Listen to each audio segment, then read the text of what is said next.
Business owners are the cockroaches. We are resilient. I don't care what you put in front of us. We will make it happen. We will solve the problems.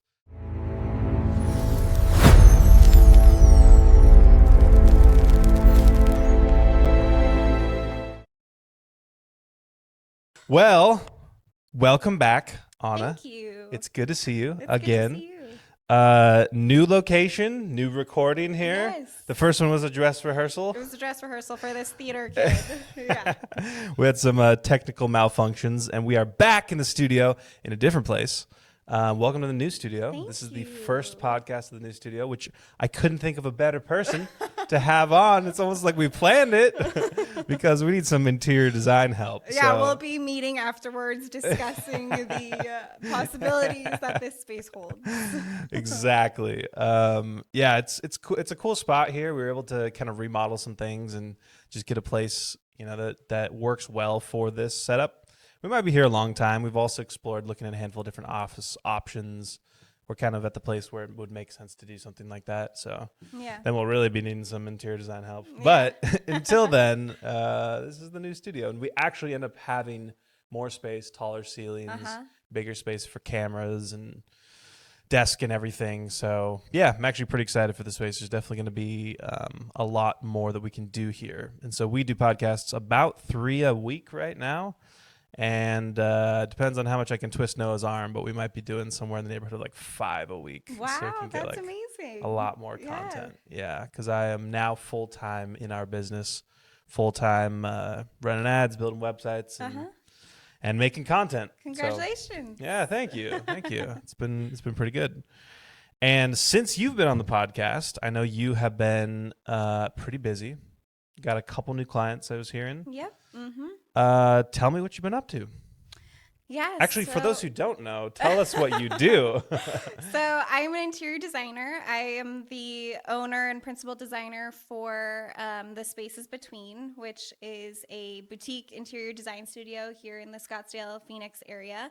And it's my art form. It's the way that I have chosen to express art in this life. And it's really been an interesting path and course, and not necessarily something that I planned on going out on my own this early on in my career. I think typically you see designers step out from firms anywhere from 10 to 15 years after they've come into the industry. And that was very much, honestly, actually, I was going to say that was very much my plan, but it wasn't even my plan, because I was seeing how principal designers that I was working with in other firms were leading their business, and it just seemed like so much stress and not at all something that I was interested in partaking in. I wanted to create, I wanted to share my art, I wanted to make connection with people. And it was interesting that I didn't feel like I could do that by owning my own business or firm. And then I left my small firm, a luxury design studio in Scottsdale, last summer, and I didn't really know what was next for me. But I started working remotely for a San Francisco-based designer. And that kind of allowed some room for me to start exploring projects here, because her business is very much in the Bay Area, and she's not doing out-of-state projects, so there wasn't really a competitive nature to her business that she was worried about. With me starting to pursue some projects here. And then people just, like with interior design, when someone comes up to you and they say like, hey, what do you do for work? What do you do for a job? And the answer is interior design. Then the response is always like, oh my gosh, like I have to have your help. And to move furniture. Yes, like I must have your help. And it's like, oh my gosh, yeah. But you can tell that it's kind of an icebreaker. Like it's very rare that, at least in my experience right now, it was very rare that they were actually interested in pursuing that. It was more of, again, just an easy icebreaker. But then I slowly I started connecting with people that started coming back to me and saying, "Hey, no, like I'm serious. Like I know you're an interior designer. I know that you left your Scottsdale firm. We have been looking for someone for the last 5 years and we just haven't been connecting with anybody and their vision for our home. And we really want to work with you." And I was like, "Oh, okay. This wasn't on the agenda. This wasn't on the plan. This wasn't the 5 year Yeah. plan that I had, but what if?" And so it Yeah. was like those what ifs that started to occur. And I started seeing a completely different path and vision than I had originally kind of thought for myself, I guess. Isn't it crazy how just one opportunity like that can Yeah. change the entire trajectory of your career or business? It is. It Yeah. like honestly kind of brings tears to my eyes because again, it wasn't on my plan. It Yeah. wasn't a goal that I had for myself. Yeah. And so the fact that this one, it started out as one opportunity, has now changed me as a person, has now turned me into an entrepreneur, has now turned me into a business owner at 25 years old with 5 of my own projects right now. Let's Like, go. what? That's awesome. It's so amazing. Yeah, it's so cool. And so, okay, so you had that one opportunity. You said, "Let's do it. Yeah. We'll figure it out." Yeah. Were you upfront and honest with them and you were like, "Hey, I've never done this before, but I will do my best," or were you just like, "I'll figure it out. We'll make it happen. Ask for forgiveness later." Yeah. No, there's always a lot of honesty with me. There's always a lot of honesty when working with me. And not that it's not honest to do that. It's almost But, more of yeah, like you're not- certainty, you know? Yeah, isn't it? yeah. Yeah, no, I let them know like I did. I let them know what my position was. I let them know Yeah. I didn't have a business at that point. I didn't have relationships with vendors that other firms have, these decade-long relationships with trades and vendors that they've been working with and general contractors. And so I was very honest in that sense of what I was able to bring to the table for them at that moment. I see. But because of the level of their project and how large it is, I'm still working with them. So now they've actually kind of seen me as I've grown. So now I do have some of these vendor relationships and now I do have these accounts and relationships and things like that. So it's been a very interesting process with this client in particular because they have gotten such a range of Anna and such a range of me as an interior designer and as a business. Yeah. Wow. Yeah.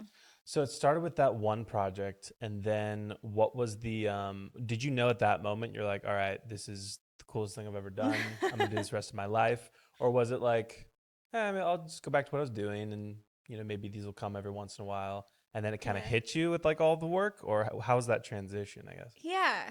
The transition. I was talking to my mom or my family the other day, and I was telling them that art, like I believe that we are all creative beings at our very basic core level. I believe that we want to create and kind of put our thumbprint in the world in a certain way. And I think as an artist, you start to realize that having someone that you're working under is kind of almost tainting that thumbprint sometimes. Like that's kind of what it tends to feel like because it's getting diluted through someone else's vision. Even if that vision is beautiful and grand and you're learning so much, it doesn't feel like a true representation of you as the artist or as the designer. And so when I started with this project and I was like, oh, like this is undiluted Anna like coming into the world right now. I was like, whoa, like this is addicting. Like this feeling is pretty good. Yeah, because it's like, every decision that was made was your decision. And when you step back and look at the finished product, all your work. Yeah. Or all of your mistake, Yes, it is. You gotta own those up too. And then it's how do we tweak that so like it doesn't feel like it was a mistake. It feels very purposeful. Exactly. But, Exactly. Which is a nice thing about design, almost any mistake can be the $1 million idea. Yeah. Some of the most imperfect art forms that have ever existed are some of the most famous. It's true. Yeah. And I mean, there's mistakes that occur that aren't even your mistakes. It's just when, especially with remodels, you start getting into the walls, or I mean, I'm sure you've seen HGTV that's dramatized, but there's still a lot of things that occur from that. So it's like, okay, it's like design is yes an art, but it's also problem solving like times 100 at the greatest scale, which is good as a business owner. Like I kind of just made that connection where it's like, if I'm constantly in the space of trying to problem solve, then I'm sure that's going to be helpful in the long run. 100%. So true. I was just listening to a video of Elon Musk talking about 2008 and how he had SpaceX and he had Tesla, and he was down to his last $30 million. Yeah, the last drop. But when you deal with companies that large, that's basically nothing. And he said I could give all of that to one company and it might survive, and the other one would for sure die. Or I could do the reverse, or I could split it between the both of them, and they both might die. Yeah. And he did exactly that. But the crazy thing was, he split it between the two companies, somehow made it work. Finished his last round of funding on like the last few hours of 2008 in December 31st or whatever it was. And it's just really interesting to see how, business owners are the cockroaches. We are resilient. I don't care what you put in front of us. We will make it happen. We will solve the problems. And yeah, it makes sense with interior design, because if you say, oh yeah, we just need that wall to be like just 2 feet back, I mean, that's thousands and thousands of dollars, or if it's weight bearing, could be more, not even possible. So I'm sure there's a lot of things that like ideally you could do, but obviously money is not infinite. Yeah. So yeah. Can you tell me about some of your projects that, tell me about the dream projects you've had? And maybe money almost was infinite. A dream project. I watch the trends that occur in the business and in the industry, and I'm sure you guys have also seen where I feel like as a society, the pendulum kind of swings very far in one direction or the other. We kind of rarely find this middle ground, I think, with a lot of different aspects. But right now, I think we've been swinging in the ultra modern, ultra minimalist, like kind of removing, in my opinion, removing character from our spaces and emotional ties and history. And now in the younger generation, I see us slowly starting to swing into a little bit more of a traditional side and wanting to, like, this desperate need for character to come back into our lives and for interest and storytelling and just a rich depth to our spaces. So my dream is to have clients that fulfill my need to kind of bring that richness back in. I'm not an ultra modern minimalist designer. I want story. I want character. I want the vase that your grandma bought at the Portugal flea market on display that then I can pair with the space. Like I want that story so desperately to come back into our spaces. And I think there's so much psychology and emotion that occurs for us when we are in a space. And yeah, I just really want to start being in a place with my business where I start attracting that clientele. So honestly, that's the dream, to just be in alignment with my clients instead of being like, oh yes, like yes to anything, because I'm so scared that I'm never going to get anything again. And this is it for me. Yeah. Interesting. That is a unique kind of perspective, I guess. 'Cause I mean, I don't know, my thought process is like, okay, what's trending? Let's go a little bit. All right, minimalism. All right, cool. Or like modern, like whatever. All right, let's buy all the things that have right angles. Black and white or whatever. But it makes sense because there's fewer things that people love in this world than a story. Yeah. Yeah. And so I think that would be pretty cool to stylize a place basically around something. Yeah. And it's around you. It's your story. It's not around something. It's around you and your family and how do you feel in this space. Yeah. 100%. Okay, I actually want to do something a little different here because I Okay. got an idea, Okay. and we'll see if you want to play this game here. But you're gonna have to change the camera. You're gonna have to put the camera over here. I'm gonna bring in an item Okay. because I couldn't help but think this. I mean, I haven't bought something at a Portugal flea market, but I do have something that I just kind of thought of, and it's like, it's just a cool thing. Uh-huh. And like, if you were to style a room around this thing, Mm-hmm. I think it'd be pretty dope. Okay. So I'm gonna bring it in. I'll see if I can find it real quick. Yeah. So HLB stands for Harold something Bloom. It's my great great grandfather, and it's just been passed down generation to generation. I used to, I am a musician, and I used to play a lot of music at churches, wineries, Mm-hmm. restaurants, hotels, that type of Mm-hmm. thing. And I needed something to store my pedal board. So in this, there's a guitar pedal board that's all foamed in and Oh my perfectly gosh. situated. Uh-huh. And so I've taken this to I don't know how many wineries so and hotels amazing. and all over Oregon. So very functional. Is that where you're from? Are you from From Oregon, Oregon? yep. I used to live in Yeah. Corvallis. Really? Yeah. I didn't know that. Okay. Yeah. Very cool. I moved around a lot. I'm not an Arizona Okay. native. Okay. Wow. What brought you to Corvallis? Was it for school? I was young, so it was my parents moving around. We've lived in upstate New York is where I was born. We've lived in Sonoma, California, Traverse City, Michigan, Corvallis, Oregon, back Wow. to New York. Wow. Yeah. So yeah, there's been a lot of story at a And young a lot of age. spaces, I would imagine. Yeah, a lot of too. spaces. Yeah. Is that where that bug came from of wanting to design things? I If you move that much, I would imagine. I mean, I think that's interesting that you bring that up because I've never thought about it in that sense, but I'm sure kind of somewhere in young Anna was that need for home and Yeah. a space to feel lived in Yeah. and home. And yeah, that's interesting. I haven't thought about that before, Huh. but definitely the urge to tell stories. And I did theater and dance and music and Mhm. writing. And so now it's just kind of come into this very physical sense of telling a story. Wow. Very cool. Yeah.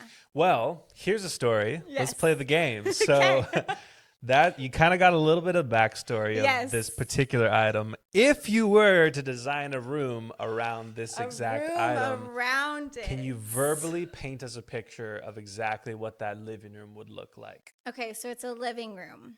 Yes. And it's around this item from Yep. your great grandfather, and now you've brought music into it. Yep.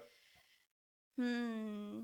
Let's say we got a couple windows. Let's say we got maybe Painting some space. guitars in the room that we can make happen. Okay, but I want to like feel it and see what. Yeah, is check it out. It's leather. It's like all leather, Yeah, I basically. was gonna and- say. So it looks like we've got some lighter leather. Yeah. And then kind of these brass. I would definitely pull this brass into the heart. I'm thinking some built-in cabinetry because I'm wanting to bring that history in a little bit, and then Yeah. having the hardware on the cabinetry bring that brass out. Mhm. Maybe some leather on top of the shelves. Mm, Some richer leather though. mm, And then I would probably do a lighter rug to pull Mm. this out with some upholstered lounge chairs and kind of make it feel very almost like music, jazz lounge. mhm. A couple big upholstered chairs, not leather because I don't want to bring in too much leather, but I want to have these leather accents with the brass. And maybe I've really been loving like deep blues with leathers, and again just making it feel very feeling the artistry in the room. And maybe if you have some heirlooms of your own of music, like pages of music that we could somehow create a piece of artwork that we could frame and put on a wall. Yeah, Mhm. just really bringing in elements of you and your grandfather's, your family members' Mhm. piece. Is it kind of a like 50s themed room? Is that what we're looking at right now? Not 50s, but still bringing in elements of the Okay, yeah. past. But I don't want you to ever, like, I don't want my client to ever feel like they're like stepping through this time portal. Now I'm living in like my grandma's Right. 1970s Right. living yeah, room, yeah, but yeah. It's gotta still be feeling elements of that person okay. Yeah. while experiencing it in this current setting that we Yeah. have. Yeah. Functional, but also a little bit of story. It's not Yes. just white walls. And, Yes. Amazon Exactly. Some furniture. paneling. I love some wood paneling. I think Huh? that could be really pretty in this room that we're creating. Okay. Yeah. Yeah, I love wood paneling. That's acoustic vertical wall Okay, paneling. okay, all right, It'll be a all little right. Sorry, different a than that. little different. All right, I thought it was Although if it's impressive or being something. used as a music room, then it could have some acoustic This qualities for this is sure. true. This is true. Yeah, man. You want to talk about some interesting rooms? We'll put a picture on here about Blackbird Studios. If you want to see an impressive art function room design, check out Blackbird Studios. Absolutely insane. So with music, there's this concept of diffusion. Are you familiar with that? In not design wise, but it's music wise. So sound diffusion. Really fascinating. So basically, when you say something and there's a flat wall, the thing hits the wall and it comes back to you, and you kind of hear a slap back sort of a thing, echo, right? In a room or something like that. If you have two things, two different distances, you'll hear it twice, but like really, really quickly. So you really can't tell the difference. But if you use a little bit of like math and science, if you perfectly match them at the right distance, those two sounds will cancel out. They'll hit each other at the same time. That's interesting. And then you don't hear anything. So anyways, Blackbird Studios is famously has, I don't even know how many tons of wood, but basically they took all of these pieces of wood at various different lengths and somehow attached them to the walls. Some of them are, I don't know, 6+ feet long. And so just imagine walls. The viewers are looking at it right now, but imagine all these walls with all of these pieces of wood, like straight cut perfectly and flat edges just coming out of the walls in like hundreds and hundreds and thousands of them. Wow. So that any sound is immediately diffused and it's basically a blank canvas type of room. Wow. And where is the studio located? I believe it's in Tennessee. Yeah, Blackbird Studios in Tennessee. Yeah, out in Nashville. Yeah. Yeah, it'd be a dream to go visit that studio someday. And studios are kind of almost a lost art because with all the tech that we have these days, I mean, you can have a $100 mic in a closet and you can make some pretty incredible music with just that. Yeah. It's pretty crazy. But it is interesting too. Have you done any music rooms or studios or anything to do with that? I've been in, my aunt is a singer-songwriter, and so I've gone to a studio once or twice with her. Okay. Very cool. Nice. Yeah, it is very, was it a home studio or was it a recording studio? No, it was a recording studio. Yeah. Nice. It's so different to design a recording studio. I used to nerd out about this so much. So I learned music from a guy who owned the largest recording studio in Oregon. Oh, wow. Yeah, I was very, very blessed to just be able to meet him one time. And I basically begged him to teach me music when I was a kid. Oh, my gosh. And he's like, you better work hard because if you stop working hard, I ain't going to teach you anything. And this dude was, you want to talk about old school? He was old school. Like he would yell at me with love to do better.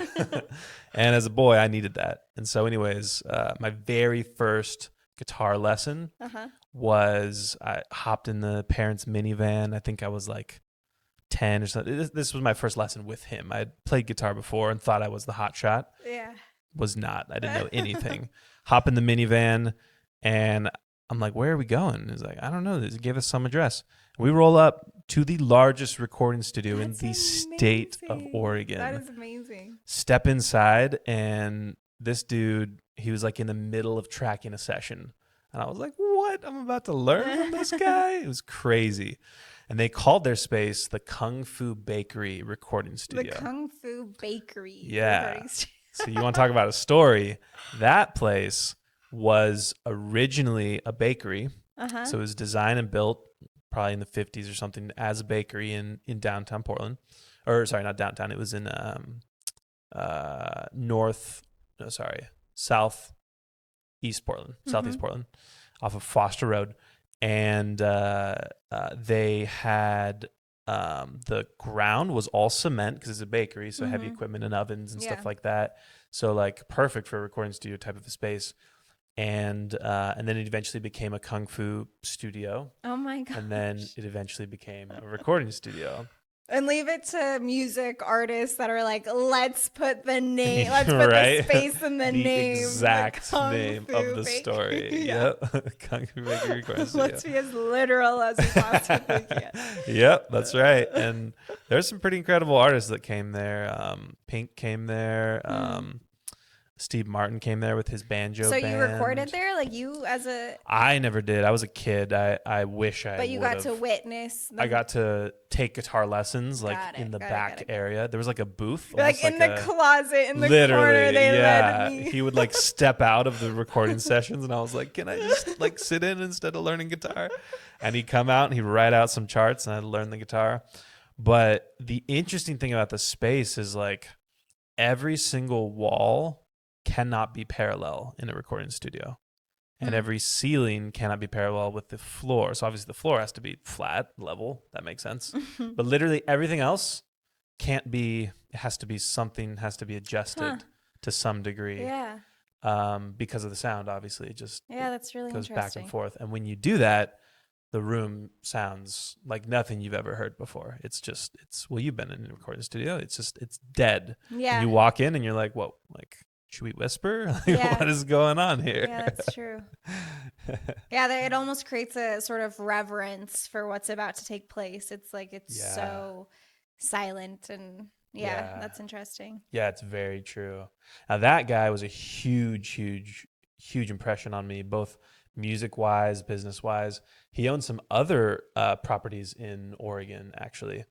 That was the like most exciting one of everything he owned. But he also owned a theater, actually. He bought a theater, completely rundown theater. It was beautiful. I mean, he gave me a tour of it as he was in progress to remodel it, and it was going to be a multi-year project of remodeling this actual like stage. I think they had a screen, so it could be movie theater, but more of like acting type of a theater with I don't know how many hundreds of seats. Absolutely incredible space. It was pretty cool to see someone who's that invested in like the arts and to build something for that next generation, because otherwise someone would have just leveled it and made it office space. But instead to like remodel something like that is pretty incredible. And bringing up theaters in that way too, that is an interesting like talking about character. We've like, I don't know if you've gone to like an old movie theater and there's like a lot of it feels very ornamental and there's a lot of purpose to everything.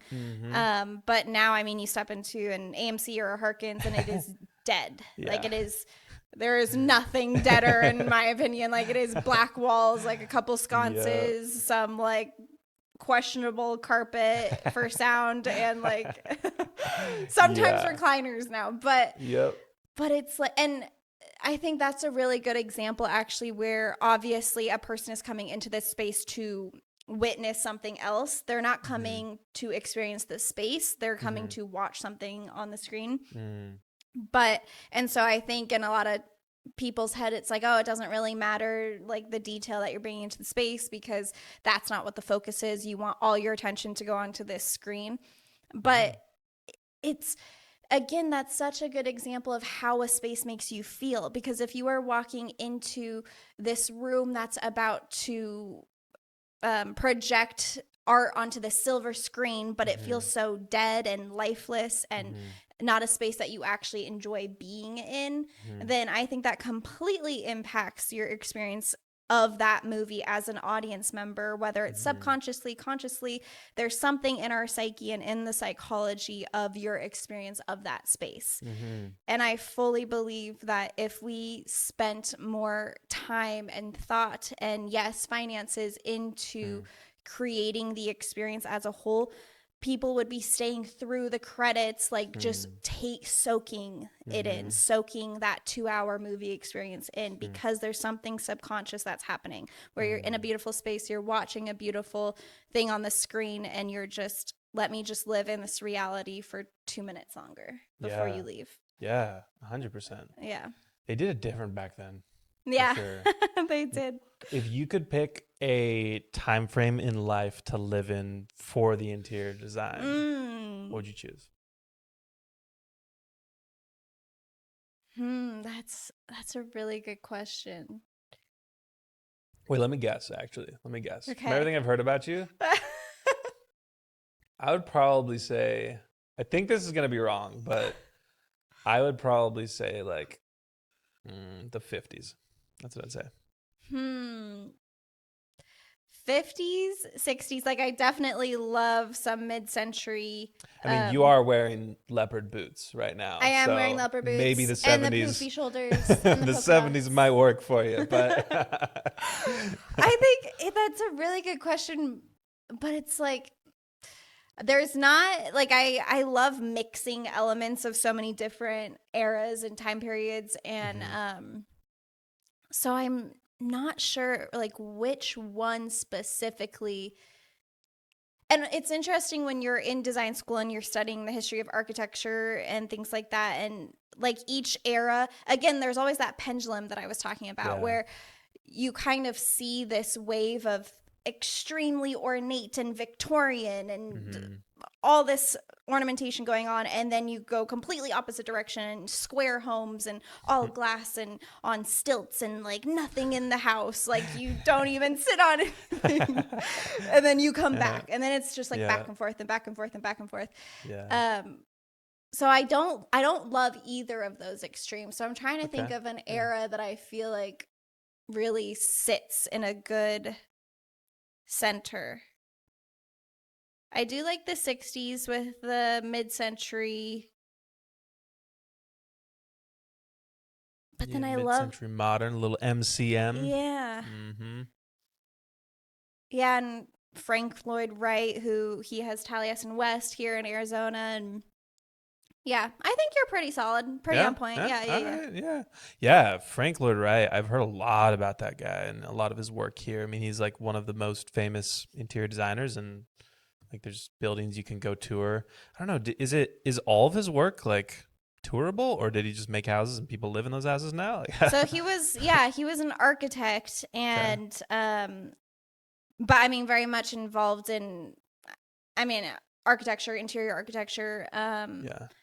But Taliesin West, I'm pretty sure that was one of his main residences, and then it turned into it's a school actually. I think Oh. they accept like 50 to 60 students every year to study architecture at Taliesin West. Wow. Yeah, so it's actually a school now. I'm not sure what has happened to his other residences. I don't know Hmm. if they are like more museums, like you were saying, that Yeah. the public can go and view, or if they are private still. I'm not sure. Interesting. Yeah. Yeah. I just know there's a lot of buzz around that particular guy when it comes to, I guess, yeah, you're right, architecture and that side of things. Do you have like someone you look up to, like in the interior design space, I dead or alive, I guess? yeah. I think there's a interior designer current named Kelly Wursler, and she is I remember I remember learning or I remember finding her online or in a magazine or something before I went into design school, and she just um, her design is so opposite of the modern minimalism, and I think that always Mm, stood out to me because she is so successful and she is such a name in the industry, and yet she is so off the main track mm, that the interior design industry as a whole is on right now. mm, There's so much pattern, and there is so much shape and form and texture.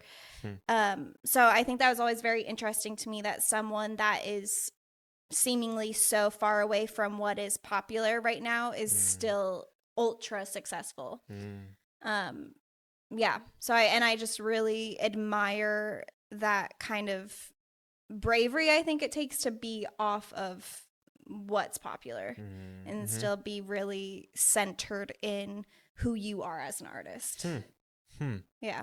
Yeah, that makes a lot of sense. Yeah, because it's like, I mean, in anything, you have to stand out.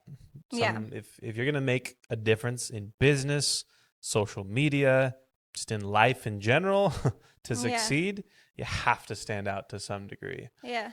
I have this book that is about It's about birth orders, and it kind of talks about where people tend to end up based on their birth orders. Really, really interesting.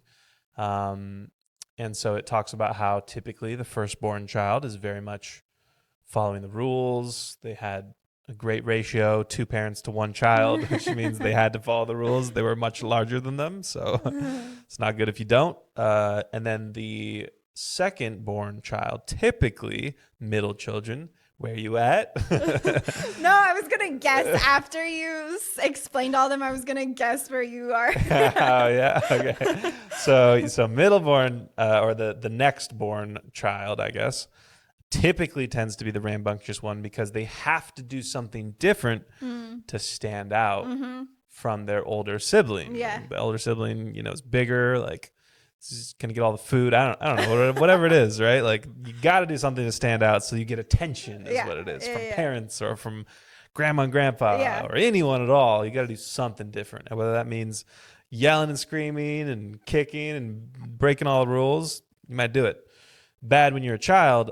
But anyways, the book goes on to talk about how basically later borns and last borns it's not that they tend to be successful, but of successful people. They did a study with, I can't remember the exact number of CEOs of multi-million-dollar businesses.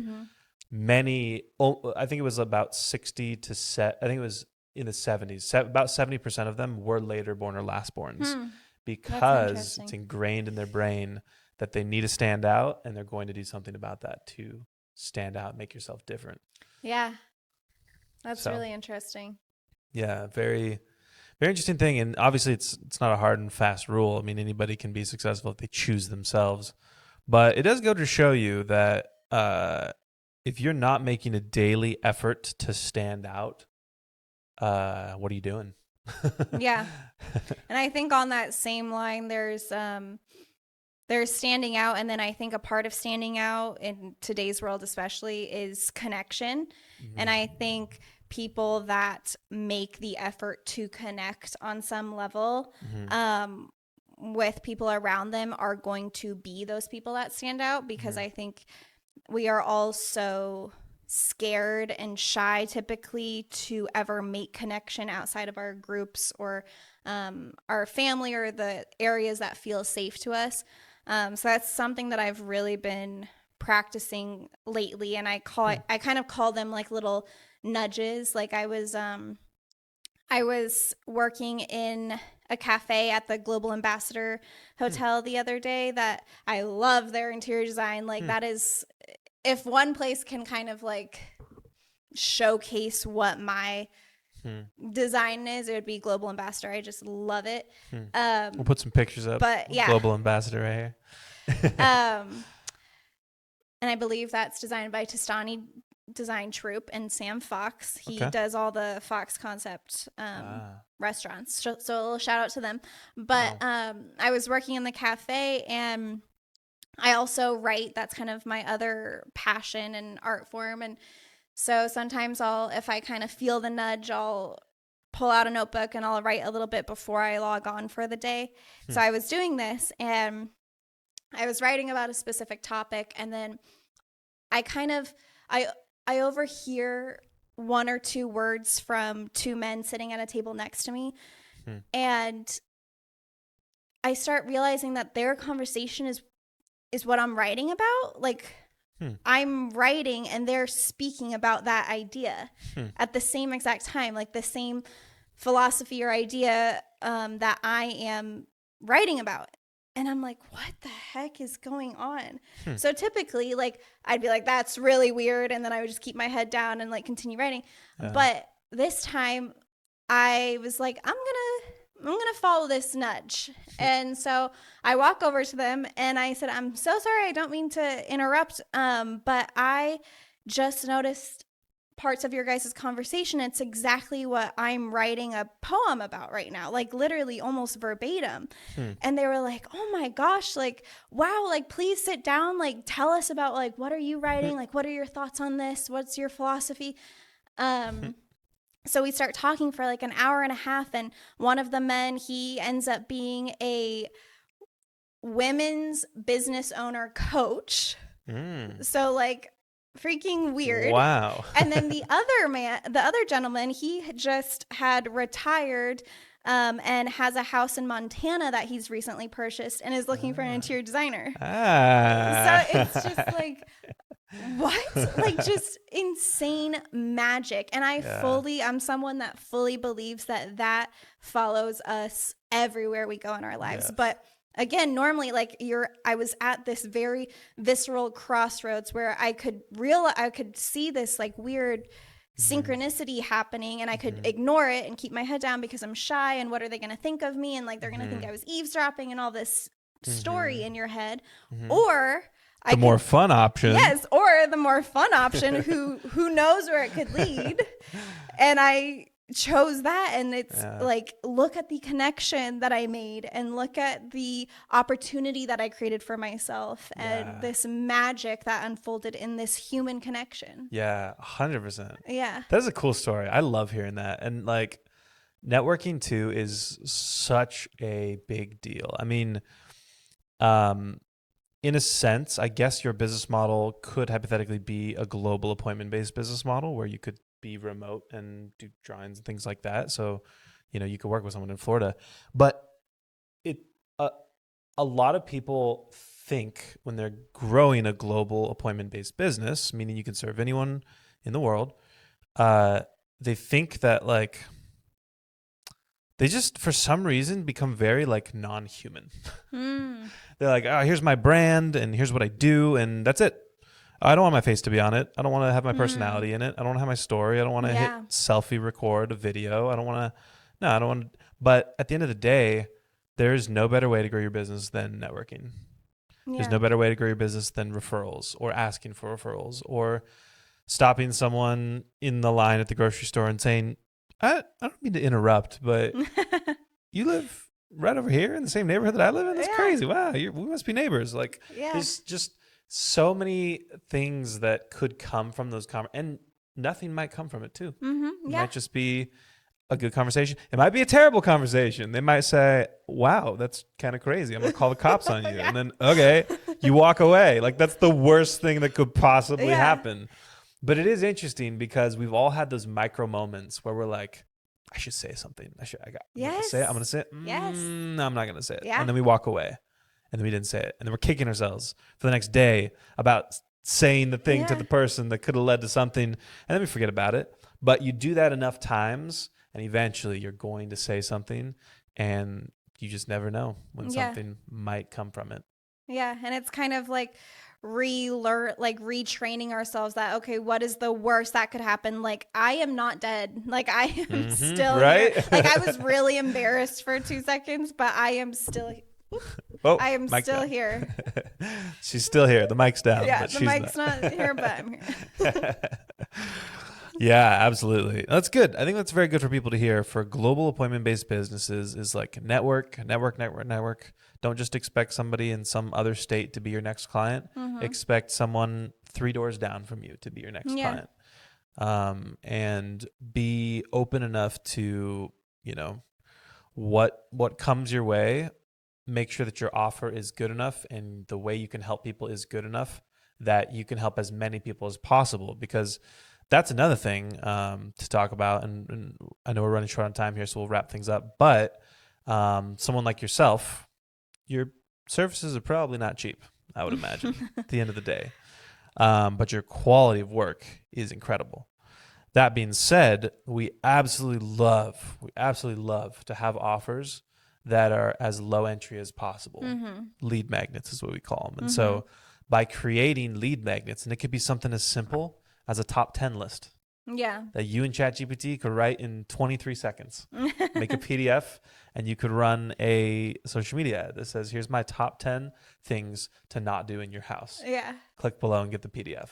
Like, you just never know where something like that could come from. And so we have a whole list of lead magnets. We can put it in the description if it helps anyone. But at the end of the day, we love to help the most amount of people we possibly can.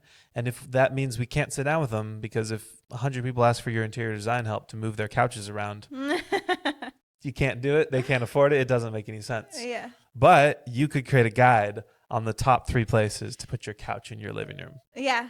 No, that's an interesting idea because, yeah, the first thing that came to mind was like with my business, I can't help 100 people. Like that's not possible and I wouldn't want to do that. And Right. I wouldn't want, but that's interesting that you bring up that what aspect could be this offer that, is a more wide range. So true. Because you're 7 relationships away from every single person on earth, which means if the person you're talking to is not your customer, they probably know someone who could be. And so by creating those little trust elements just here and there with everyone that you really interact with, only good things can come from that.